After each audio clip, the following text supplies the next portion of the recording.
అరవ పిల్లను చూచిన శ్రీనాథ సార్వభౌముడు ఆమెను గురించి ఇలా చెబుతున్నాడు తన పద్యములో.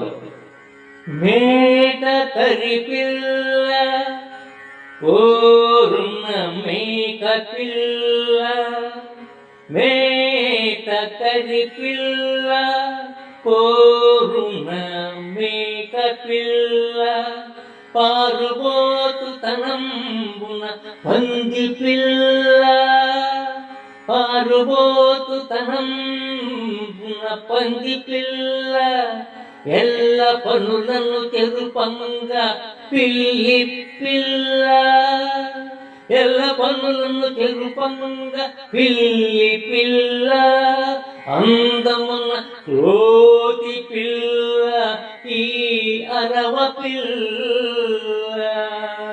మేక కరి పిల్ల పోరున మేక పిల్ల, పారుబోతు తనంబున పంది పిల్ల, ఎల్ల పనులను చెరుపంగా పిల్లి పిల్ల, అందమున కోతి పిల్ల ఈ అరవ పిల్ల,